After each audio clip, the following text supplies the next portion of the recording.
इस गांव के बारे में मैं दो पंक्तियां बोलना चाहूँगा। एक गांव है बहुत ही प्यारा बसा गंग का तीर, एक गांव है बहुत ही प्यारा बसा गंग का तीर, सुंदर उपवन स्वच्छ मनोरम झरझर बहे समीर। गंगा किनारे बसा मलखाचक इतिहास के कई पन्नों को अपने में समेटे हुए। अलाउद्दल के समकालीन मलखा कुंवर राजस्थान से चलकर आरा होते हुए दानापुर पहुंचे थे। वहां से गंगा जी को तैरकर इस पार आए। उस समय यह क्षेत्र कसमर के नाम से जाना जाता था। मलखा कुंवर ने कसमर के नवाब को परास्त कर इस क्षेत्र पर अपना आधिपत्य जमाया। उन्होंने अपने 8 भाइयों को 8 गांव में बसाया और स्वयं जिस गांव में बसे उसी का नाम है मलखाचक।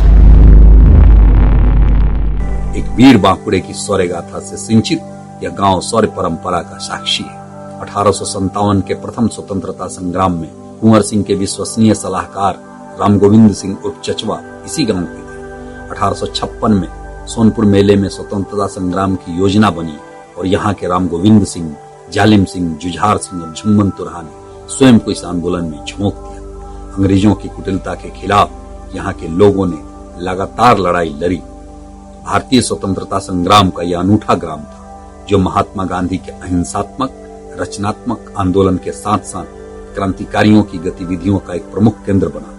महात्मा गांधी के असहयोग आंदोलन में देश के पहले दारोगा रामानंद सिंह थे, जिन्होंने अपना इस्तीफा देकर आजादी के संघर्ष में स्वयं को न्यौछावर कर दिया। अपनी सक्रियता के कारण रामानंद सिंह कई बार जेल गए और अंग्रेजों की चरम यातनाएं सही, लेकिन दृढ़ संकल्प के धनी रामानंद सिंह न झुके न टूटे। अंग्रेजों के यातनाओं का साक्षी स्वयं इनका शरीर था। मृत्यु के समय इनके शरीर पर 180 घाव के निशान थे। सविनय अवज्ञा आंदोलन हो, नमक आंदोलन या फिर भारत छोड़ो आंदोलन, इस गांव के सपूतों ने बढ़ चढ़ कर हिस्सा लिया। यहाँ बड़े पैमाने पर नमक का उत्पादन होता था। 26 जनवरी 1930 को झंडा फहराने के कारण कई लोग गिरफ्तार हुए थे। जब गांधी जी का असहयोग आंदोलन शुरू हुआ तो इस गांव के वसंतलाल शाह ने अपने दुकान से हजारों रुपये के विदेशी कपड़े निकालकर उसकी होली जलाई। इन पर मुकदमा चला और ये जेल गए। स्वतंत्रता आंदोलन में ये इस क्षेत्र के भामाशाह थे। भारत छोड़ो आंदोलन में इस गांव के श्री नारायण सिंह एवं हरिनंदन प्रसाद ने अपनी शहादत दी थी। 20 अगस्त 1942 को मलखाचक स्थित राम विनोद सिंह का मकान डायनामाइट से उड़ा दिया गया और पुस्तकालय को भी जला दिया गया। अंग्रेजों की इस कार्रवाई से ग्रामीण भड़के हुए थे। अंग्रेज दोबारा इस गांव में जाने की हिम्मत नहीं जुटा पा रहे थे। 21 अगस्त को राज्यपाल ने बैठक बुलाई और 22 अगस्त को कनाडा के सेना बल के सहयोग से रामानंद सिंह का मकान जला दिया गया। महात्मा गांधी और कांग्रेस के कई दिग्गज नेता मलखाचक को पवित्र कर चुके हैं। महात्मा गांधी 3 बार क्रमशः 1924, 1925 एवं 1936 में यहाँ आए। इस गांव में जब प्रख्यात लेखक मनोरंजन प्रसाद सिंह ने अपनी प्रसिद्ध रचना फिरंगिया सुनाई तो महात्मा गांधी द्रवित हो उठे। उन्होंने मनोरंजन बाबू को गले लगा लिया। सुंदर सुघर भूमि भारत के रहे राम, आज है भैल मसान रे फिरंगिया। धन धन जन बल बुद्धि सब नाश भैल, कोनो के ना रहल निशान रे फिरंगिया। मलखाचक में चल रहे रचनात्मक आंदोलन से महात्मा गांधी अत्यंत प्रभावित थे। उन्होंने इसका उल्लेख यंग इंडिया में भी किया। 1924 में जब पहली बार महात्मा गांधी इस गांव में आए तो डॉक्टर सत्यनारायण ने उन्हें फूल की माला पहनाई। बापू ने उलाहना देते हुए कहा, मुझे फूल की नहीं खादी की माला पहननी है। दोबारा जब वे 1925 में मलखाचक आए तो उन्हें खादी की माला पहनाई गई। 1921 से 1926 तक खादी के लिए मलखाचक को पहला पुरस्कार मिलता रहा। भिगवाड़ा थाना क्षेत्र में उस समय 7000 चरखा एवं 500 करघा चलता था। काम के बदले सबको उचित पारिश्रमिक मिलता था। 1000 शोल का भरण पोषण यहाँ पर हो रहा है और इस सेंटर से अटैच था आपको ये पुपड़ी, कपसिया, मधुबनी।